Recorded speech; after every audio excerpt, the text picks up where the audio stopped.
3 March ମଙ୍ଗଳବାର ସକାଳର 22ଟି ଗୁରୁତ୍ୱପୂର୍ଣ୍ଣ ଖବର ଉପରେ ନଜର ପକାଇବା। ତା ପୂର୍ବରୁ ଭିଡ଼ିଓ ଗୋଟେ ଲାଇକ୍ କରନ୍ତୁ। ଯଦି ଚ୍ୟାନେଲକୁ ନୂଆ କରି ଆସିଥିବେ ଚ୍ୟାନେଲକୁ ସବସ୍କ୍ରାଇବ୍ କରିନେବେ ଏବଂ ପାଖରେ ଥିବା ବେଲ୍ ଆଇକନରେ କ୍ଲିକ୍ କରିନେବେ ଆଗକୁ ଏହିପରି ଲାଟେଷ୍ଟ ଅପଡେଟ୍ ପାଇବା ପାଇଁ। ପ୍ରଥମ ଖବର, ମାର୍ଚ୍ଚ 3 ତାରିଖ ଅର୍ଥାତ୍ ଆଜି ଦୋଳ ପୂର୍ଣ୍ଣିମା ଦିନ ଲାଗୁଛି ଚନ୍ଦ୍ରଗ୍ରହଣ।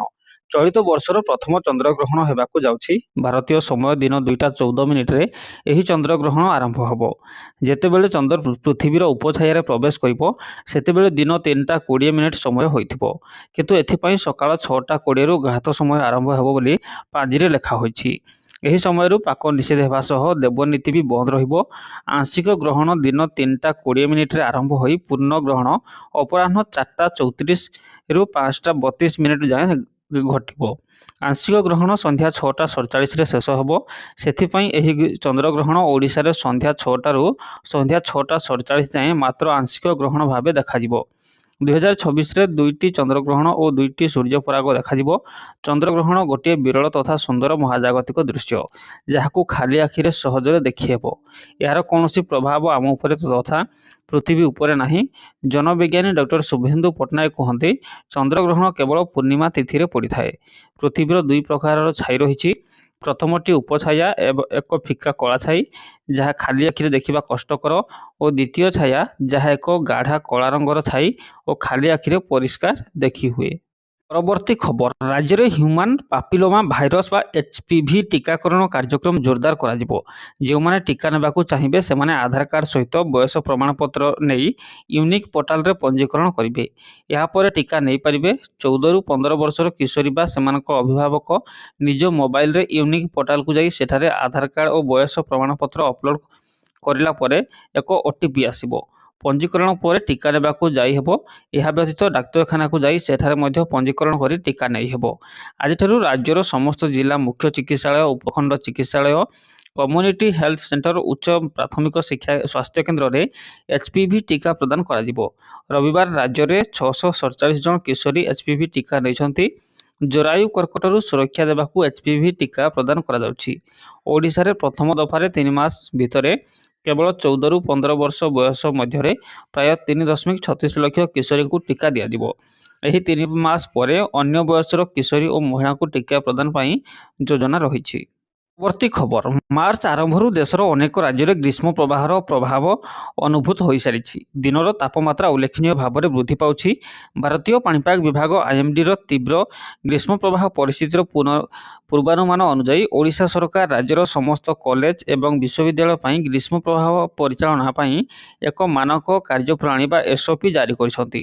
ସୋମବାର ଉଚ୍ଚଶିକ୍ଷା ବିଭାଗ ଦ୍ୱାରା ଜାରି ଏକ ବିବୃତ୍ତିରେ କୁହାଯାଇଛି ଯେ ଗ୍ରୀଷ୍ମ ପ୍ରବାହ ପରିସ୍ଥିତିର ମୁକାବିଲା ପାଇଁ ଏବଂ ଛାତ୍ର, ଶିକ୍ଷକ ଏବଂ କର୍ମଚାରୀଙ୍କ ସ୍ୱାସ୍ଥ୍ୟ ଏବଂ ମଙ୍ଗଳ ପାଇଁ ପ୍ରସ୍ତୁତି ଏବଂ ସତର୍କତାମୂଳକ ପଦକ୍ଷେପ ସୁନିଶ୍ଚିତ କରିବା ପାଇଁ ଏହି ନିର୍ଦ୍ଦେଶାବଳୀ ଜାରି କରାଯାଇଛି। ବଦଳିବ ସ୍କୁଲ କଲେଜ ସମୟ। SOP ଅନୁଯାୟୀ ସ୍କୁଲ ଏବଂ ବିଶ୍ୱବିଦ୍ୟାଳୟଗୁଡ଼ିକ କ୍ଲାସ୍, ଇଣ୍ଟରନାଲ ଏକ୍ଜାମ ଓ ପରୀକ୍ଷା ସକାଳ ସମୟରେ ଆୟୋଜନ କରିବାକୁ ପରାମର୍ଶ ଦିଆଯାଇଛି। ଅପରାହ୍ନରେ ସମୟରେ ବାହାରର ଖେଳକୁଦ ଓ ସହପାଠ୍ୟ କାର୍ଯ୍ୟକ୍ରମ ନିଷିଦ୍ଧ କରାଯାଇଛି। ଅତ୍ୟାବଶ୍ୟକ ହେଲେ ଏହି କାର୍ଯ୍ୟକ୍ରମଗୁଡ଼ିକୁ ଥଣ୍ଡା ସମୟରେ ଏବଂ ପର୍ଯ୍ୟାପ୍ତ ସୁରକ୍ଷା ବ୍ୟବସ୍ଥା ସହ ଆୟୋଜନ କରାଯିବା ଉଚିତ ବୋଲି କୁହାଯାଇଛି। ସ୍କୁଲଗୁଡ଼ିକରେ ORS ଷ୍ଟୋର କରାଯିବା ଉଚିତ। ସମସ୍ତ ଉଚ୍ଚଶିକ୍ଷା ପ୍ରତିଷ୍ଠାନକୁ କ୍ୟାମ୍ପସ ମଧ୍ୟରେ ବିଭିନ୍ନ ସ୍ଥାନରେ ସ୍ୱଚ୍ଛ ଏବଂ ପାନୀୟ ଜଳର ନିରନ୍ତର ଉପଲବ୍ଧତା ସୁନିଶ୍ଚିତ କରିବାକୁ ନିର୍ଦ୍ଦେଶ ଦିଆଯାଇଛି। ଏଥିରେ ଉଲ୍ଲେଖ ଅଛି ଯେ ଶ୍ରେଣୀଗୃହ, ଛାତ୍ରାବାସ, ସାର୍ବଜନୀନ କ୍ଷେତ୍ର ଏବଂ ପରୀକ୍ଷା କେନ୍ଦ୍ରଗୁଡ଼ିକରେ ପର୍ଯ୍ୟାପ୍ତ ପରିମାଣର ଓରାଲ ରିହାଇଡ୍ରେସନ ବା ଲବଣ ORS ରଖାଯିବା ଉଚିତ ଏବଂ ସହଜରେ ଉପଲବ୍ଧ କରାଯିବା ଉଚିତ। ହ୍ୟାଣ୍ଡପମ୍ପ ଏବଂ ପାନୀୟ ଜଳ ସୁବିଧାର ଯତ୍ନ। SOPରେ ଗ୍ରୀଷ୍ମ ଋତୁରେ ଜଳ ଯୋଗାଣରେ ବାଧାକୁ ରୋକିବା ପାଇଁ ନଳକୂପ, ହ୍ୟାଣ୍ଡପମ୍ପ ଏବଂ ପାନୀୟ ଜଳ ସୁବିଧାଗୁଡ଼ିକର ଯାଞ୍ଚ ଏବଂ ମରାମତିକୁ ମଧ୍ୟ ବାଧ୍ୟତାମୂଳକ କରିଥାଏ। ଭାରତୀୟ ପାଣିପାଗ ବିଭାଗ IMD ମାର୍ଚ୍ଚ 6ରୁ 12 ତାରିଖ ମଧ୍ୟରେ ରାଜ୍ୟରେ ତାପମାତ୍ରା ବୃଦ୍ଧି ପାଇବ ବୋଲି ପୂର୍ବାନୁମାନ କରିଛି। କିଛି ଦିନ ମଧ୍ୟରେ ତାପମାତ୍ରା 38 ଡିଗ୍ରୀ ସେଲସିୟସ୍ ପହଞ୍ଚିବ। IMD ରାଜ୍ୟର ଆଭ୍ୟନ୍ତରୀଣ ଜିଲ୍ଲାଗୁଡ଼ିକରେ ଦିନର ତାପମାତ୍ରା ପ୍ରାୟ 36ରୁ 38 ଡିଗ୍ରୀ ସେଲସିୟସ୍ ଏବଂ ରାଜ୍ୟର ଅନ୍ୟାନ୍ୟ ସ୍ଥାନରେ ପ୍ରାୟ 34ରୁ 36 ଡିଗ୍ରୀ ସେଲସିୟସ୍ ରହିବ ବୋଲି ପୂର୍ବାନୁମାନ କରିଛି। ପରବର୍ତ୍ତୀ ଖବର, ଭାରତୀୟ ରେଳବାଇ ଅଗ୍ନିବୀର ଏବଂ ଭାରତୀୟ ସେନାରେ କାର୍ଯ୍ୟରତ ସୈନିକମାନଙ୍କୁ ଏକ ବଡ଼ ଉପହାର ଦେଇଛି। ଏବେ ଅଗ୍ନିବୀର ଏବଂ ଅବସରପ୍ରାପ୍ତ ଇଣ୍ଡିଆନ୍ ଆର୍ମିର ସୈନ୍ୟମାନେ ଭାରତୀୟ ରେଳ ନିଯୁକ୍ତିର ସଂରକ୍ଷଣ ପାଇବେ। ଏଥିପାଇଁ ପ୍ରସ୍ତୁତି ଶେଷ ହୋଇଛି। ଏହି ପରିପ୍ରେକ୍ଷୀରେ ଭାରତୀୟ ରେଳବାଇ ଏବଂ ଭାରତୀୟ ସେନା ମଧ୍ୟରେ ଏକ ଚୁକ୍ତିନାମା ହୋଇଛି, ଯାହାକୁ ଫ୍ରେମୱାର୍କ ଅଫ୍ କୋଅପରେସନ୍ ନାଁ ଦିଆଯାଇଛି। ଫ୍ରେମୱାର୍କ ଅନୁସାରେ ଏମିତି ଏକ ସିଷ୍ଟମ ତିଆରି କରାଯିବ ଯାହା ଅବସରପ୍ରାପ୍ତ ଅଗ୍ନିବୀର ଏବଂ ପୂର୍ବତନ ସେନା ଯବାନଙ୍କୁ ଭାରତୀୟ ରେଳ ନିଯୁକ୍ତିରେ ସଂରକ୍ଷଣ ପାଇବାକୁ ଅନୁମତି ଦେବ, ଅର୍ଥାତ୍ ସେମାନଙ୍କୁ ପୁନଃ ନିଯୁକ୍ତି ଦିଆଯାଇପାରିବ। ତେବେ ଆସନ୍ତୁ ଜାଣିବା ଭାରତୀୟ ରେଳ ନିଯୁକ୍ତିରେ ଅଗ୍ନିବୀର ଏବଂ ଅବସରପ୍ରାପ୍ତ ସାମରିକ କର୍ମଚାରୀଙ୍କୁ କେତେ ସଂରକ୍ଷଣ, କେଉଁ ପଦବୀ ମିଳିବ। ଭାରତୀୟ ରେଳବାଇ ଲେବଲ 1, ଲେବଲ 2 ଏବଂ ତା ଊର୍ଦ୍ଧ୍ୱରେ ସମସ୍ତ ନିଯୁକ୍ତିରେ ଅବସରପ୍ରାପ୍ତ ଅଗ୍ନିଶମ କର୍ମଚାରୀ ଏବଂ ପୂର୍ବତନ ସେନା କର୍ମଚାରୀଙ୍କ ପାଇଁ 10ରୁ 20% ସଂରକ୍ଷଣ ପ୍ରଦାନ କରିବ। ଲେବଲ 1 ନିଯୁକ୍ତିରେ ପୂର୍ବତନ ସୈନିକଙ୍କ ପାଇଁ 20% ସଂରକ୍ଷଣ ଏବଂ ପୂର୍ବତନ ଅଗ୍ନିଶମ ଯୋଦ୍ଧାଙ୍କ ପାଇଁ 10% ସଂରକ୍ଷଣ ରହିଛି। ଲେବଲ 2 ଏବଂ ଏହାର ଉପର ସ୍ତର ନିଯୁକ୍ତି ପାଇଁ ପୂର୍ବତନ ସୈନିକଙ୍କୁ 10% ସଂରକ୍ଷଣ ଏବଂ ପୂର୍ବତନ ଅଗ୍ନିଶମ ଯୋଦ୍ଧାଙ୍କୁ 5% ସଂରକ୍ଷଣ ଦିଆଯିବ। ତେବେ ଭାରତୀୟ ରେଳବାଇ ଖୁବ୍ ଶୀଘ୍ର 5000ରୁ ଅଧିକ ପଏଣ୍ଟସମ୍ୟାନ ପଦବୀରେ ନିଯୁକ୍ତି ଦେବ। ଗୁରୁତ୍ୱପୂର୍ଣ୍ଣ କଥା ହେଉଛି ଇଣ୍ଡିଆନ୍ ରେଲୱେ ଏହି ସମସ୍ତ ପଏଣ୍ଟସମ୍ୟାନ ପଦବୀରେ ଅବସରପ୍ରାପ୍ତ ଅଗ୍ନିବୀର ଏବଂ ପୂର୍ବତନ ସେନା କର୍ମଚାରୀଙ୍କୁ ନିଯୁକ୍ତି ଦେବାକୁ ନିଷ୍ପତ୍ତି ନେଇଛି।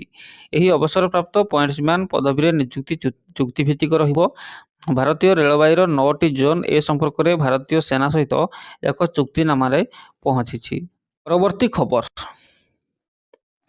ଧୀରେ ଧୀରେ ବଢ଼ୁଛି ତାତି। ଆଗାମୀ ଦିନରେ ଗ୍ରୀଷ୍ମ ପ୍ରବାହକୁ ଦୃଷ୍ଟିରେ ରଖି ରାଜ୍ୟର ସମସ୍ତ ବିଶ୍ୱବିଦ୍ୟାଳୟ ଓ ଡିଗ୍ରୀ କଲେଜଗୁଡ଼ିକ ପାଇଁ ଏସ୍ଓପି ଜାରି କଲା ଉଚ୍ଚଶିକ୍ଷା ବିଭାଗ। ସକାଳ ସମୟରେ ସବୁ ପରୀକ୍ଷା କରିବାକୁ କୁହାଯାଇଛି।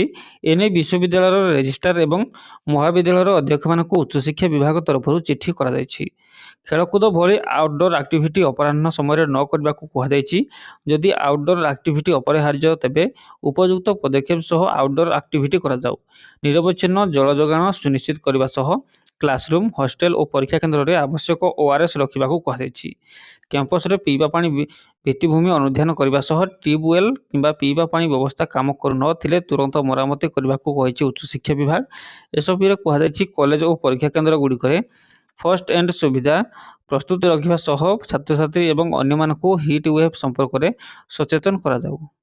ପରବର୍ତ୍ତୀ ଖବର। ସୁଭଦ୍ରା ଯୋଜନା ମୋହନ ସରକାରଙ୍କ ଏକ ବଡ଼ ଯୋଜନା ଯାହା ମହିଳାମାନଙ୍କୁ ଆର୍ଥିକ ସହାୟତା ପ୍ରଦାନ କରି ସଶକ୍ତ କରିଥାଏ।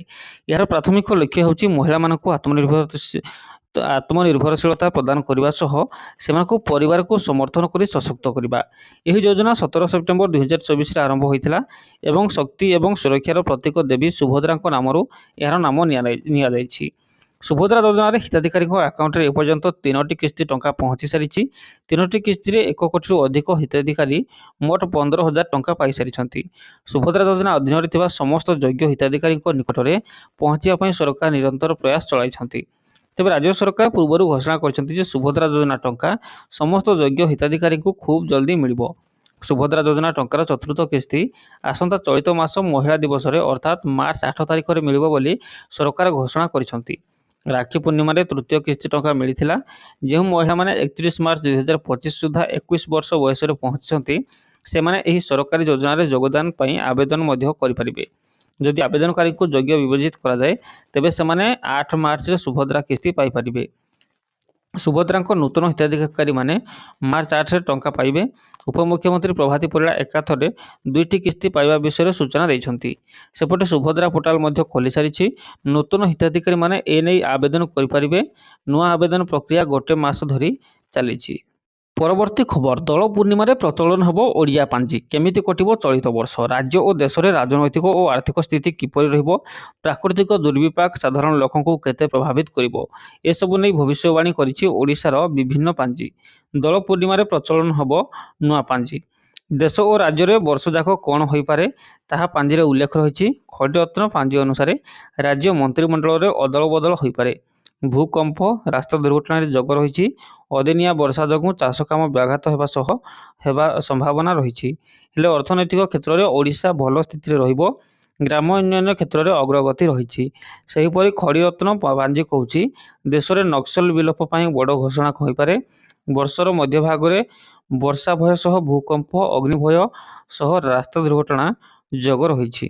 ଭାଗ୍ୟଦୀପ ଖଡ଼ିରତ୍ନ ପଞ୍ଜିକାର ତଥ୍ୟ କିନ୍ତୁ ଅଲଗା।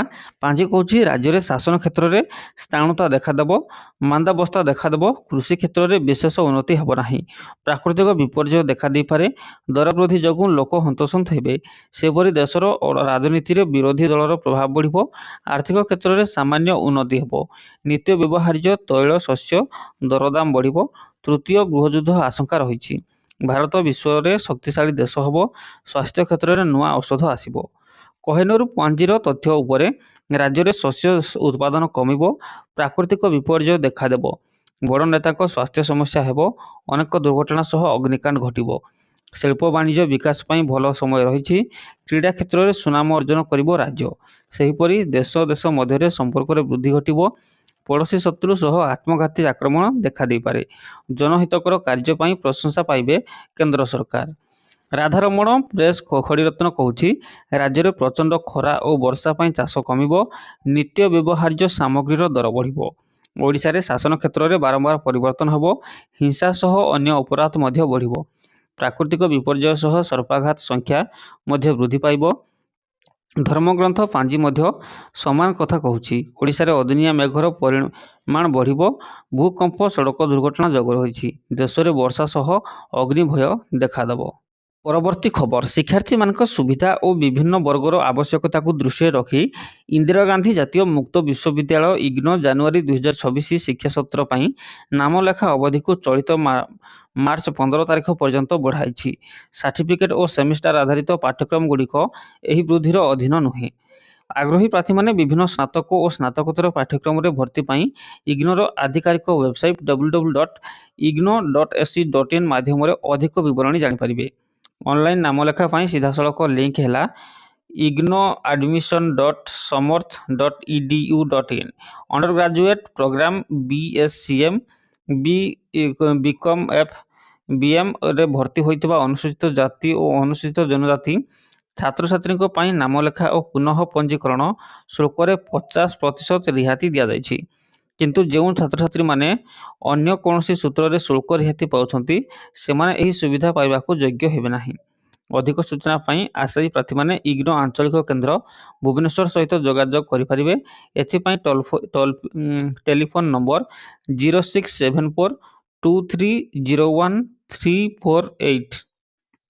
କିମ୍ବା 297107 ଏବଂ ଇମେଲ ପ୍ରୋଟେକ୍ଟେଡ୍ ଜରିଆରେ ସହାୟତା ପାଇଁ ଯୋଗାଯୋଗ କରିବାକୁ ଆଞ୍ଚଳିକ ନିର୍ଦ୍ଦେଶକ ଡକ୍ଟର ମନୋଜ କୁମାର ଦାସ ସୂଚନା ଦେଇଛନ୍ତି।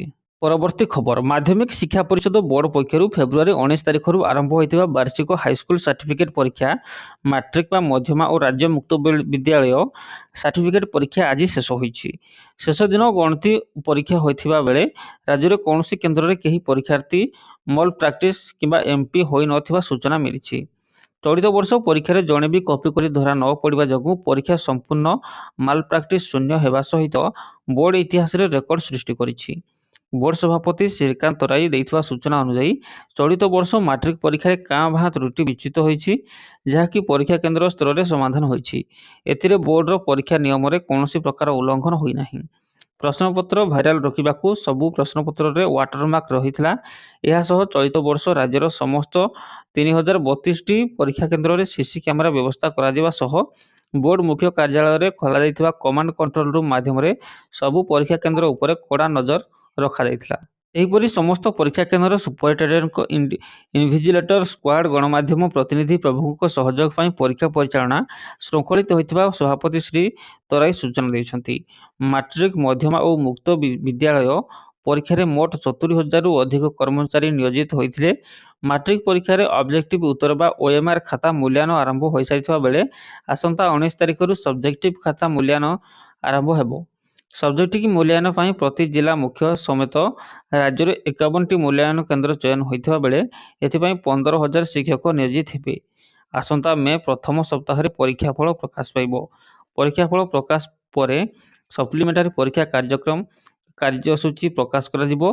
ସୂଚନାଯୋଗ୍ୟ, ଚଳିତ ବର୍ଷ ମାଟ୍ରିକ ମଧ୍ୟମା ଓ ରାଜ୍ୟ ମୁକ୍ତ ବିଦ୍ୟାଳୟ ସାର୍ଟିଫିକେଟ୍ ପରୀକ୍ଷା ପାଇଁ 5,62,612 ଜଣ ଛାତ୍ରଛାତ୍ରୀ ଫର୍ମ ପୂରଣ କରିଥିବା ବେଳେ ଏହି ପରୀକ୍ଷା ରାଜ୍ୟର 3,082ଟି କେନ୍ଦ୍ରରେ ଅନୁଷ୍ଠିତ ହୋଇଥିଲା। ପ୍ରଶ୍ନପତ୍ର ରଖିବା ପାଇଁ 322ଟି ନୋଡାଲ ସେଣ୍ଟର ରହିଥିଲା। ପରୀକ୍ଷାରେ କପି ରଖିବା ପାଇଁ ବୋର୍ଡ ପକ୍ଷରୁ 37ଟି ସ୍ୱତନ୍ତ୍ର ସ୍କ୍ୱାଡ ଗଠନ ହୋଇଥିଲା। ଚଳିତ ବର୍ଷ ପରୀକ୍ଷାରେ 12,093 ଜଣ ପରୀକ୍ଷାର୍ଥୀ ଉପସ୍ଥିତ ରହିଛନ୍ତି। ପରବର୍ତ୍ତୀ ଖବର, ସବୁ କଳ୍ପନା ଜଳ୍ପନାର ଅନ୍ତ ଘଟିଛି। ମାର୍ଚ୍ଚ 25ରେ ହେବ ରତ୍ନଭଣ୍ଡାର ଅଳଙ୍କାର ଗଣତି ମଣତି। ଚୈତ୍ର ଶୁକ୍ଳ ସପ୍ତମୀ ତିଥିରେ ହେବ ଗଣତି ମଣତି। ଅପରାହ୍ନ 1ଟା 45 ମିନିଟ୍ରୁ ଆରମ୍ଭ ହେବ ଅଳଙ୍କାର ଗଣତି ମଣତି।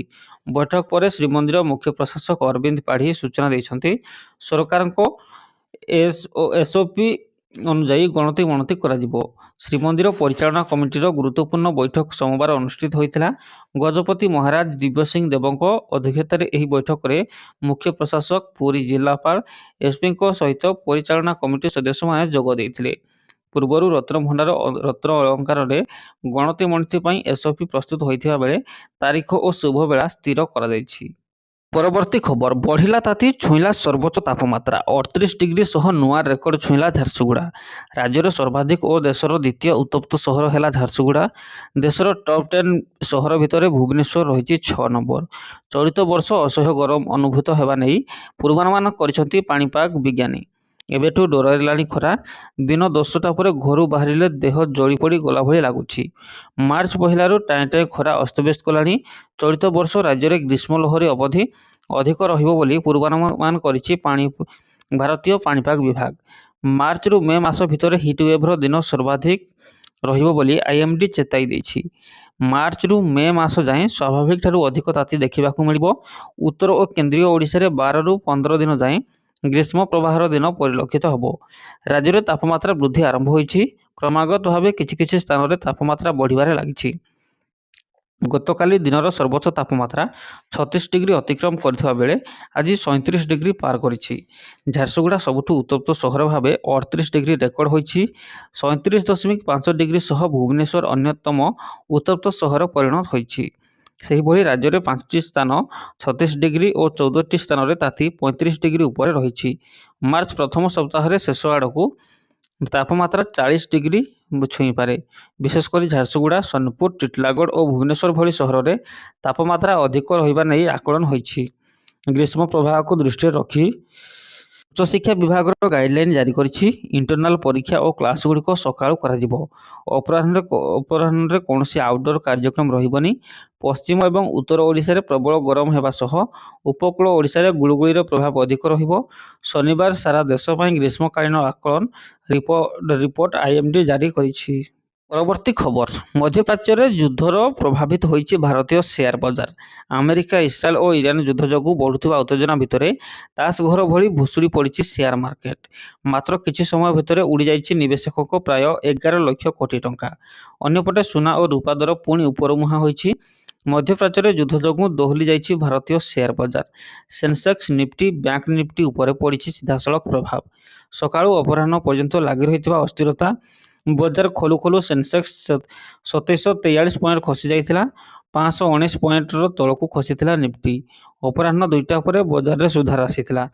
ତଥାପି ଷ୍ଟକ୍ ମାର୍କେଟ ବନ୍ଦ ହେବା ବେଳକୁ ସେନ୍ସେକ୍ସ ପାଖାପାଖି 1048 ପଏଣ୍ଟ ତଳେ ରହିଥିଲା।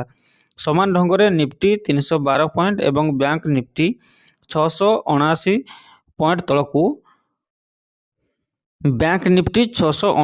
ପଏଣ୍ଟ ତଳକୁ ଖସିଥିଲା। ବଜାରରେ ଅସ୍ଥିରତା ଯୋଗୁଁ ମାତ୍ର କିଛି ଘଣ୍ଟା ଭିତରେ ପ୍ରାୟ 11 ଲକ୍ଷ କୋଟି ଟଙ୍କା ହରାଇଛନ୍ତି ନିବେଶକ।